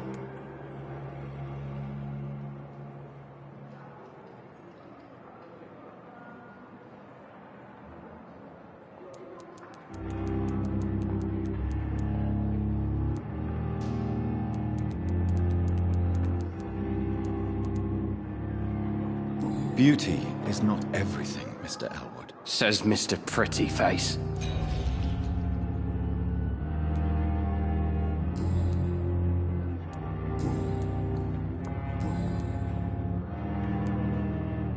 Where were you stationed, sir? Did you serve for long? I really don't want to talk about all this shit. No offense. I was pushing too much. I served in France myself. I just wanted to know what happened to you. You were an officer, weren't you? Then I doubt we fought the same war, sir. No offense. How close are you to Miss Hallcroft? Are you aware that she thinks she is a vampire? To wait for her next nibble is the best reason to stay here. Every time she approaches my bed, she treats me like something tasty. A normal person. Aren't you afraid? She may hurt you if the game goes too far. She's quite harmless, I can assure you. Her head's broken inside is all. While I'm busted on the outside. But she's still beautiful. Living proof that there's hope for me.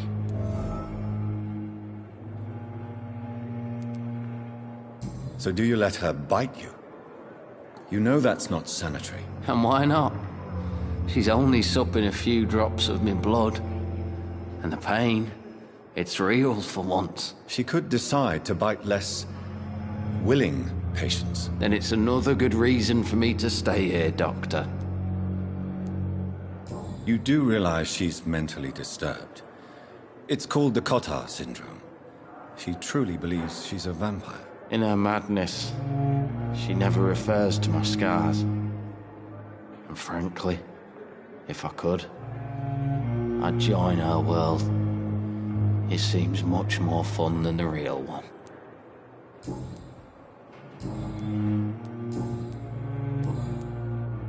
Goodbye for now, Mr. Elwood. Damn! The pain. It's here again.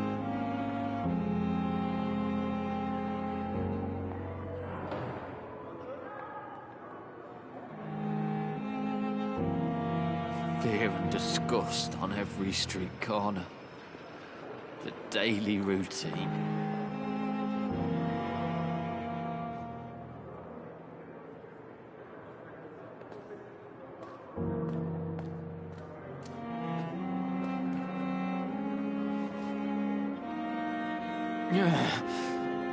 Damn. I wonder why the Goswicks came here in the first place. It's here again.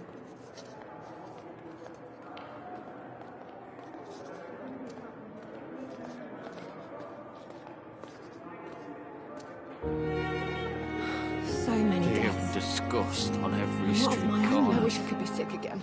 The daily Blood boil routine. with the fever.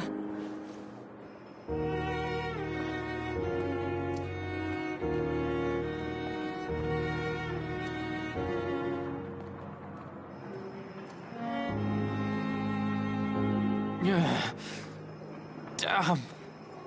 The pain. It's here again.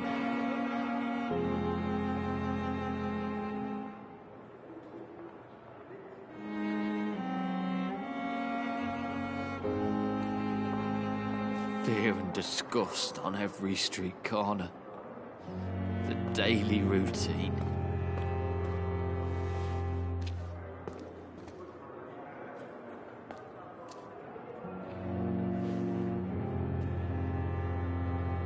You are going to reveal all your secrets to me, even the darkest thoughts in your heart. My blood and soul. They belong to you now. The life running in your veins. This dead flesh needs it. Oh, please spare me, Dark Queen. Spare your obedient slave.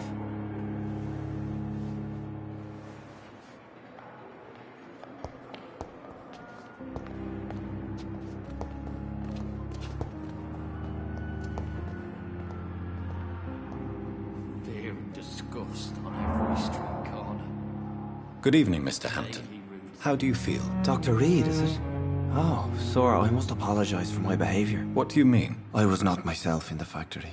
Fear and exhaustion made me say awful things to you, I'm afraid. You remained perfectly nice and polite. A little delirious, perhaps. But who wouldn't be after enduring an abduction? Thank you, Doctor. That's a relief. Now all I need to do is rest and return to my flock.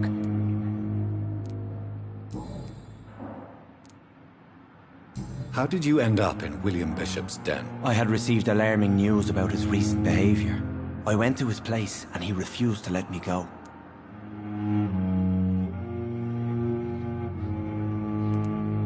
Why did he abduct you? William was an alcoholic. His addiction suddenly changed to blood. I don't know why. Just like a patient I met here. This Miss Hawcroft. You dared to enter this awful place alone. You're a hero, Mr. Hampton. Or a fool. I'm just a man trying to help his friends, Dr. Reed. William Bishop was a conflicted soul, searching for light. What is the general situation in the East End docks? The situation has always been tough, with a lot of tensions between the gangs and the Dockers Trade Union. The Wet Boot Boys are very nervous since they lost their leader. Who leads the gang now? Since Clay Cox went missing, it's his wife Edwina who runs the show, with the assistance of her minion, Booth Digby. Has the gang been threatening you? Ah, no. I've had this nickname for so long, you know, the sad saint of the East End. No one dares to bug a saint, not even criminals.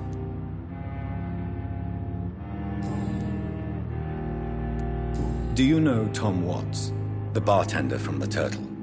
I met him before I found you in the canning factory. Tom? Yes, of course. Always the helping hand, good old Tom. Without men like him, corruption and despair would have wiped out the East End long ago. People are still in despair. How could it be otherwise? The authorities have left us all to rot in this contagious nightmare. No drugs, no advice, nothing. It's a damn shame. Who should I avoid in this part of town, then? Any particularly evil figures? Not really. Most men and women are just doing their best. And it's not my habit to speak ill of people I know, Doctor.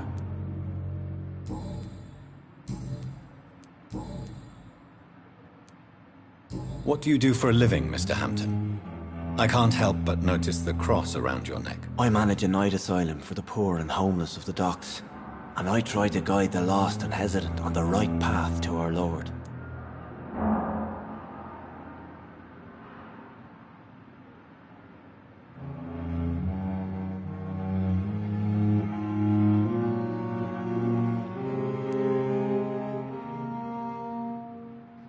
Are you a priest, Mr. Hampton? A deacon, maybe? Not at all, Doctor. I'm just a man of faith willing to preach the good word. Why didn't you use your cross against William Bishop? To repel him somehow? That's a very strange question, Doctor. A cross is no magical token, if that's what you were trying to say. Not mine, anyway. Have you made friends since you arrived? Not really, but I recognize Miss Harriet Jones. I knew her when she lived by the docks. That poor woman had such a miserable life. You never came to see her here at Pembroke? Receiving visits when sick can be an important part of the healing process, you know. We're not just bodies. You're preaching to the converted now, Doctor. To be truly honest, I thought she was dead.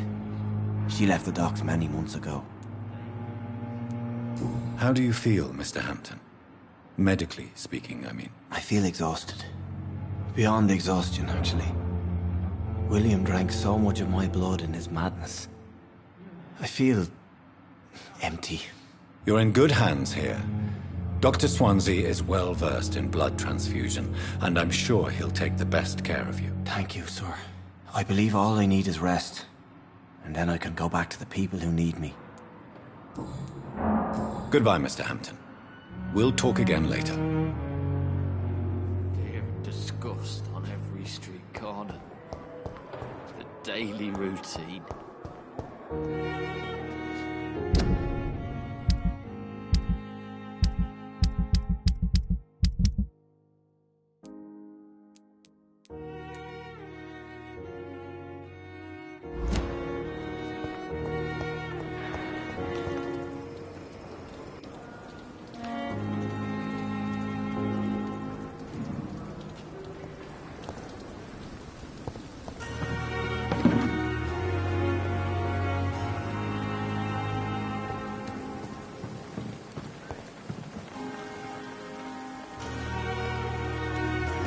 I should have considered the offer from that Cadogan fella.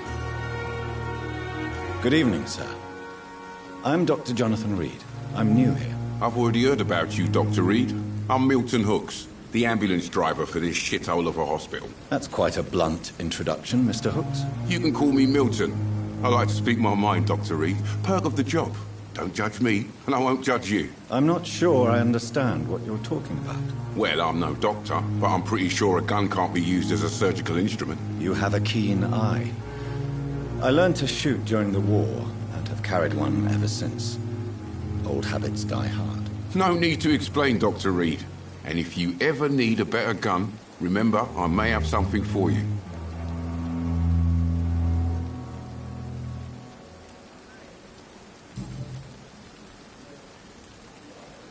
How is the situation around here? You want to hear the situation is all right? It's fucking awful. We lack everything, and it's getting worse every day. So what do you do exactly in this hospital? Apart from smuggling guns, I mean. I've been an ambulance driver since... too long, I guess. I'll bring sick people here night and day. It's a dirty job, but I get it done. Most of the time. It sounds like things have been a bit rough recently. What's happened? Yesterday I got attacked by the patient I was bringing here. I escaped through the hospital's garden, but I lost my wallet when I was running. You left an infected patient outside the hospital? That's incredibly dangerous. Go there yourself if you want, but be careful, Doctor. I'd rather not bring your dead body back. Since you're on the front line, how is the sanitary situation in this vicinity? It's a complete disaster. It's even getting dangerous to enter some streets or buildings. Even the locals attack you. Are you really smuggling weapons through the hospital? And why not? I've already been attacked by patients, you know. And by gang members willing to steal my money. But you're not defending yourself. You're selling guns to civilians. You keep people alive your own way, Doctor. I offer them another way to protect their health. Why do you have such a mediocre reputation among your colleagues, Milton? Fuck them. Nobody knows the horrors I've seen since working here. This city was sick long before the epidemic, Dr. Reed. I know it's a difficult task, but correct me if I'm wrong. Is this not the job you are paid to do? I've seen babies left to die while their brothers were properly fed. Underage girls and boys sold to all manner of perverts. I'm sorry, I don't know what to say. Yeah, exactly. We lack words. So excuse me if I don't look on the bright side of life.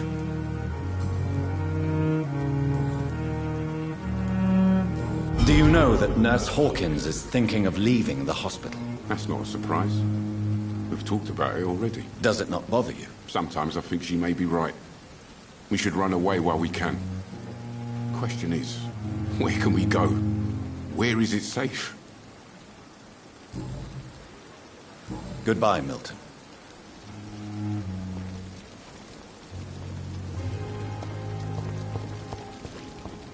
Perhaps I should have considered the offer.